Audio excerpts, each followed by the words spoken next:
Welcome students. Sets and relation NCERT book आपका board syllabus का ये चैप्टर है जो एमएसटी सीईटी और जेडब्ल्यू मेंस में पूछा जाता है।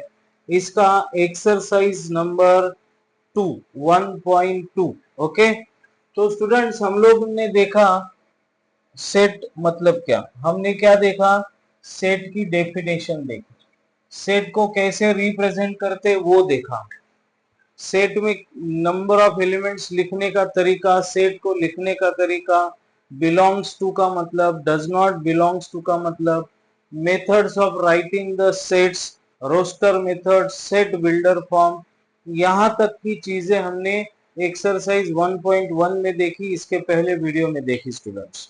अब हम लोग आगे चलते हैं, हम लोग अब देखते हैं types of sets. There are different types of sets. उसमें सबसे पहला है नल सेट। नल सेट या आप कहो empty set. Yes, null set is denoted by like this five, ये सिंबल है five. Null set, null means कोई भी कुछ भी नहीं, जीरो। एम्प्टी मतलब रिकामा ज्याला म्हणतो आपण। अगर मैंने एक सेट लिखा और इस सेट में कुछ भी एलिमेंट नहीं है, नॉट अ सिंगल एलिमेंट, है ना, ऐसा सेट जिसमें एक भी एलिमेंट नहीं है, ऐसे सेट को हम लोग एम्प्टी सेट कहते हैं और उसको डिनोट करने के लिए फाइव ये सिंबल का इस्तेमाल करते हैं। Yes, empty set. इसके बाद एक सेट आता है जिसे हम लोग कहते हैं सिंगलटन सेट। मतलब क्या, ऐसा सेट जिसमें एक one and only one element है, ऐसा सेट जिसमें सिर्फ और सिर्फ एक एलिमेंट है, ऐसे एलिमेंट को हम लोग सिंगलटन सेट कहते हैं स्टूडेंट्स। यस, इसके बाद जो सेट है उसे हम लोग कहेंगे, तीसरा टाइप है फाइनाइट सेट। जैसे मैंने एक सेट लिखा ए और यहाँ इसमें एलिमेंट्स है 1 2 3 4। अब ऐसा सेट जिसमें नंबर ऑफ एलिमेंट्स को आप काउंट कर सकते हो। यस, काउंट कर सकते हो, तो यहाँ 4 एलिमेंट्स है, तो इस सेट को हम लोग फाइनाइट सेट कहते हैं। The number of elements in the sets are countable, आप काउंट कर सकते हो, उसे फाइनाइट सेट कहते हैं। और उसके बाद आता है next infinite set. Number of elements are not countable, जैसे मैंने यहाँ लिखा 1 2 3 4 और ये चलता ही जा रहा है। सेट ऑफ नेचुरल नंबर्स, ये एक इनफाइनाइट नंबर ऑफ सेट है, इनफाइनाइट सेट है स्टूडेंट्स, जिसमें नंबर ऑफ एलिमेंट्स को आप काउंट नहीं कर सकते हो, ऐसे को हम लोग फाइनाइट, फाइनाइट मतलब काउंटेबल, इनफाइनाइट मतलब नॉट काउंटेबल। क्लियर है, बहुत सिंपल आसान शब्दों में मैं बताने की कोशिश कर रहा हूं। यस, नेक्स्ट इसमें है फाइनाइट हो गया, इनफाइनाइट हो गया। अब यहां हम लोग देखेंगे स्टूडेंट्स इक्वल सेट, और इसके बाद आता है इक्विवेलेंट सेट। ये दोनों सेट है, टाइप्स ऑफ सेट। मैं एग्जांपल लिखता हूं स्टूडेंट्स, जैसे यहाँ पर है 1 2 3 4 और एक दूसरा सेट है जहां पर मैं लिखूंगा 3 2 1 4। आप देखिए स्टूडेंट्स, इक्वल सेट का क्या मतलब है, डिक्टो सेम। डिक्टो सेम का मतलब सेट ए में जो जो एलिमेंट्स है वही एलिमेंट सेट बी में भी है। ओके, देखिए यहाँ पर ए में 1 है, ओके, तो बी में 1 2 3 4 चार एलिमेंट है, यहाँ पर भी 4 है, लेकिन डिक्टो सेम है क्या, 1 है 1 है, 2 है 2 है, 3 है 3 है, 4 है 4 है। डिक्टो सेम है तो हम लोग कहेंगे A is equals to B. A and B sets are equal sets. Okay. Then equivalent का क्या मतलब है, अब मैं यहाँ लिखता हूँ स्टूडेंट्स, एक सेट है 1 2 3 4, यहाँ पे नंबर ऑफ एलिमेंट्स इन ए लिखने का तरीका n ऑफ ए इज 4, और दूसरा एक सेट है जहां पर मैं लिखने वाला हूं ए बी सी डी, और इसमें नंबर ऑफ एलिमेंट्स है 4। अब इक्विवेलेंट सेट का मतलब क्या है कि नंबर ऑफ एलिमेंट्स दोनों सेट में अगर सेम है तो वो इक्विवेलेंट होंगे, डिक्टो सेम नहीं है। एन ऑफ ए इज 4 और n of B is also 4, दोनों सेट में नंबर ऑफ एलिमेंट्स सेम है, इसलिए हम इस ए सेट और बी सेट को इक्विवेलेंट सेट कहेंगे। इक्वल सेट मतलब डिक्टो सेम, इक्विवेलेंट मतलब number of elements same. Okay, समझ में आ रहा है? तो इतने टाइप्स है स्टूडेंट सेट्स के। अब हम लोग सेट्स के ऊपर जो एनसीईआरटी का बुक है उसमें जो सेकंड एक्सरसाइज है टाइप्स ऑफ सेट्स पर, वो हम लोग देखेंगे। Exercise 1.2, which of the following are examples of null set. Null set मतलब कोई भी एलिमेंट उसमें नहीं है, empty set. Okay, set of odd natural numbers, set of odd natural numbers which are divisible by 2। अब यहां बोला हुआ है ऑड नेचुरल नंबर और दूसरी जगह बोला हुआ है डिविजिबल बाय 2। अब डिविजिबल बाय 2 का क्या मतलब है? अगर 3 को 2 से डिवाइड करेंगे तो रिमाइंडर 0 आना चाहिए, लेकिन 3 इज नॉट डिविजिबल बाय 2। तो ऑड नेचुरल नंबर है, ठीक है, कोई बात नहीं, लेकिन कोई भी ऑड नंबर 2 से डिवाइड नहीं हो सकता। इसलिए ये जो सेट है नंबर 1 में, ये नंबर 1 का जो सेट है वो नल सेट है students, null set. odd numbers are not divisible by 2. okay, so number 1 is null set. अब यहां पर set of even prime number. अब देखिए इवन प्राइम नंबर, मैं अगर इस सेट को नाम दूं तो आपके पास एक प्राइम नंबर है 2, वो इवन है। अब एक एलिमेंट है, ये नल सेट नहीं है, ये सिंगलटन सेट है। Is not empty set, is not a null set, it is a singleton set. okay, next x is a natural number। अब देखो यहाँ पे x is less than 5 और x is greater than 7। तो student x एक ऐसा natural number है जो 5 से छोटा है और 7 से बड़ा है। तो स्टूडेंट एक बात याद रखें, अगर एक ही नंबर है, नेचुरल नंबर है, तो वो या तो बड़ा हो सकता है या तो छोटा हो सकता है, लेकिन दोनों भी नहीं होगा। बड़ा भी है और छोटा भी है, ऐसा होगा नहीं। इसलिए इस सेट में कोई भी एलिमेंट नहीं है और ये नंबर 3 जो है ये नल सेट है, नल सेट है, इसमें कोई भी एलिमेंट प्रेजेंट नहीं है। Next, y is a point common to any two parallel lines. तो स्टूडेंट अगर दो पैरेलल लाइन है तो आपको पता है parallel lines never intersect with each other, तो कॉमन पॉइंट होने की कोई चांसेस ही नहीं है। और कॉमन पॉइंट होने के चांसेस नहीं है तो ये सेट में कोई भी एलिमेंट नहीं है, मतलब ये नल सेट है, ये नल सेट है। यस, नल सेट है। Next, the set of months of a year, which of the following sets are finite. Wow, अब क्वेश्चन नंबर 2 आ गया।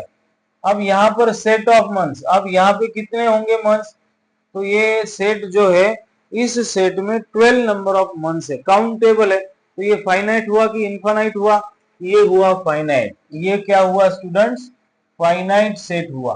Yes, number 2। अब देखो यहाँ पर डॉट डॉट, इसका लास्ट एलिमेंट नहीं बताया, तो ये इनफाइनाइट सेट है students, infinite set.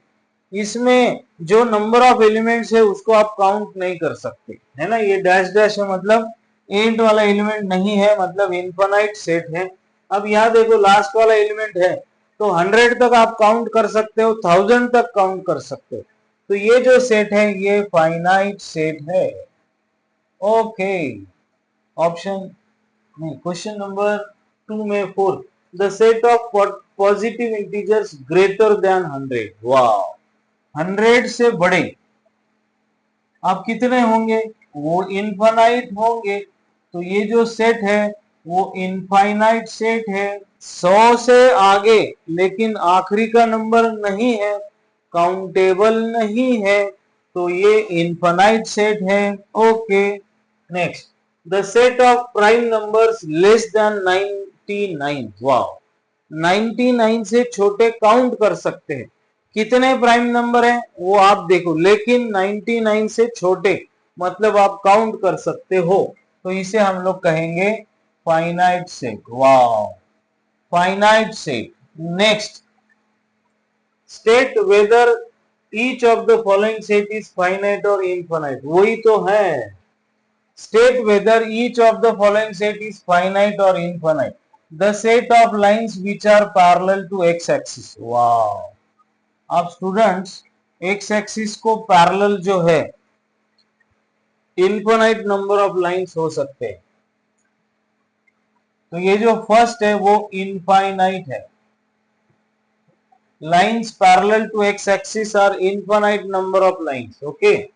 The set of letters in the English alphabet. English alphabets में सिर्फ 26 letters है, तो 26 alphabets है, तो ये finite set हो गया students, finite set. The set of numbers which are multiple of 5. अब 5 के multiples कहां तक जाएंगे, कहां तक जाएंगे? इनफाइनाइट है स्टूडेंट्स, इनफाइनाइट, लास्ट वाला नंबर नहीं दिया हुआ है, इसलिए ये infinite. The set of animals living on the earth. अब लिविंग ऑन द अर्थ, अब यहां पर थोड़ा सा क्या कहते हैं, कंफ्यूजन हो सकता है ना।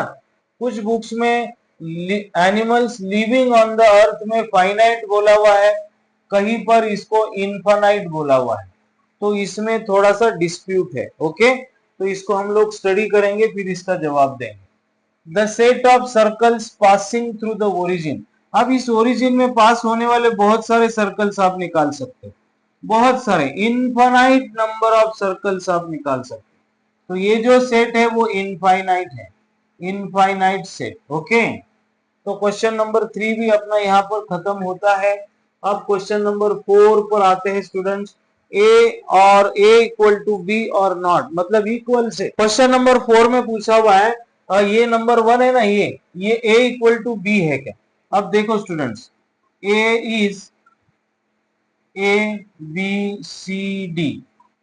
अब जो एलिमेंट है ए बिलोंग्स टू ए। अब स्मॉल ए बिलोंग्स टू है क्या बी? यस है। अब ये जो बी है बिलोंग्स टू ए, अब इसमें बी है क्या? यस बी है। अब यहां सी है, सी बिलोंग्स टू ए, यहां सी है क्या? Yes C belongs to B.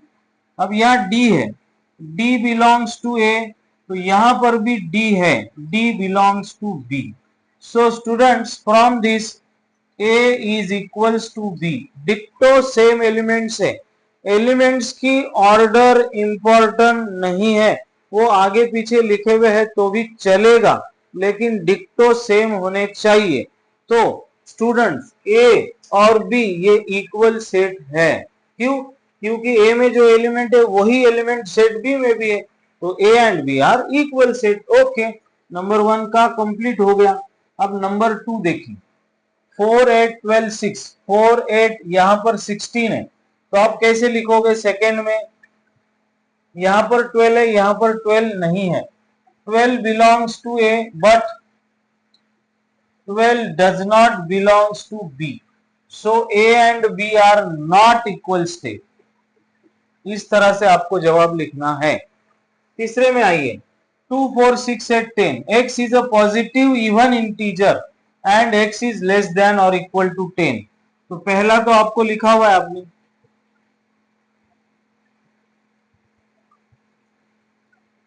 अब बी जो सेट बिल्डर फॉर्म में रूल मेथड में लिखा हुआ, x is a positive even integer. Even का मतलब 2 4 6 8 10, लेस देन और इक्वल टू 10। इक्वल टू का सिंबल है इसलिए 10 लेंगे। देखिए डिक्टो सेम है, all elements belongs to A also belongs to B, so A is equals to B, डिक्टो सेम। अब यहां x is a multiple, number 4 का आंसर देंगे, x is a multiple of 10, तो आप क्या लिखोगे? 10 मल्टीपल ऑफ 10 का मतलब ये ऐसा होगा। कहां तक मालूम नहीं। यहां पर b में क्या दिया हुआ है? 10 है, 15 है, 20 है, 25 है, 30 है। अब यहां 15 does not belongs to A but 15 belongs to A, sorry 15 belongs to B। Hence A is not equals to B. आसान है स्टूडेंट, सिर्फ लिखना कैसा है वो समझ में आना चाहिए, आंसर तो आप सही से लिख सकते ही हो। ओके, क्वेश्चन नंबर 4 भी यहां पर हो गया। क्वेश्चन नंबर 5 लेंगे, are the following pair of set equal, give reason. अब यहां देखो स्टूडेंट, आपको ए की वैल्यू दी हुई है 2,3 और बी में क्वाड्रेटिक इक्वेशन, इसको सॉल्व करेंगे। X square plus 5x plus 6 equals to 0, 3 2 जा 6 और 3 प्लस 2 5 होता है। तो हम लोग x कॉमन निकालेंगे, x प्लस 3 प्लस 2 कॉमन निकालेंगे, x प्लस 3 इक्वल्स टू 0। तो आपको आंसर मिलेगा yes x plus 3 x plus 2 equals to 0। तो यहां से x की वैल्यू -2 और x की वैल्यू -3, मतलब सेट B जो है वो आपका -2 -3 है। अब यहां 2 belongs to A but 2 does not belongs to B, तो इक्वल सेट हुए क्या? A and B are not equal set। क्योंकि एलिमेंट्स अलग अलग है। ओके, क्वेश्चन नंबर 5 का फर्स्ट, क्वेश्चन नंबर 5 का सेकेंड। ए देखिए, यहाँ पे ये रूल मेथड में है, एफ लिखेंगे, ओ लिखेंगे, एल एक ही बार लिखेंगे और अब बी लिखेंगे, रिपीट नहीं होना चाहिए। W okay, O okay, L okay, F O. अब देखिए F belongs to A, F belongs to B, है ना, यहाँ पर एफ है, यहाँ पर F, okay. O belongs to A, O belongs to B, L belongs to A, L belongs to B, W belongs to A और इधर W belongs to B। इसका मतलब set A is equals to set B, दोनों set equal set है students. Yes, next, कितने आसान आसान है। From the sets given below select equal set. Wow, मैं ए सेट यहां लिखता हूं 2 4 8 12। अब देखिए 2 4 8 12 कहीं पर है क्या? 2 4 8 नहीं है। अब यहां, अब बी को लिखते हैं, बी 1 2 3 4 और यहां देखो डी, डी की वैल्यू 3 1 4 2, मतलब बी सेट और डी सेट इक्वल है। अब यहां देखो ये ई और ये जी, ई का वैल्यू मैं यहां लिखता हूं, ई इज -1, 1 और जी है 1, -1। अब यहां पर -1 belongs to E, -1 belongs to G, 1 belongs to E और 1 बिलोंग्स टू जी। तो E is equals to G. अब बाकी के कोई भी एलिमेंट दूसरे सेट में दिख तो सेम नहीं है, तो ये पेयर बी सेट और डी सेट इक्वल है, ई सेट और जी सेट इक्वल है, बाकी के कोई सेट इक्वल नहीं है। Rest all the sets are not equal, ऐसा आप इसके नीचे लिखोगे। Yes, question number 6। तो स्टूडेंट, हमने एक्सरसाइज 1.2 एनसीईआरटी बुक की एक्सरसाइज 1.2 को यहाँ खत्म किया है। अगले वीडियो में हम लोग अगले एक्सरसाइज को लेकर आएंगे। आपने इस चैनल को अब तक सब्सक्राइब नहीं किया है तो स्टूडेंट्स दोस्तों सब्सक्राइब जरूर करें, बेल आइकॉन को प्रेस करें, लाइक्स और कमेंट्स देते रहे, और इस वीडियो सॉल्यूशन को अच्छा लगा हो आपको तो अपने दोस्तों के साथ, रिलेटिव के साथ, बैचमेट्स के साथ, ट्यूशन मेट्स के साथ, गर्लफ्रेंड्स के साथ जरूर जरूर शेयर करें। Thank you, bye bye, happy learning.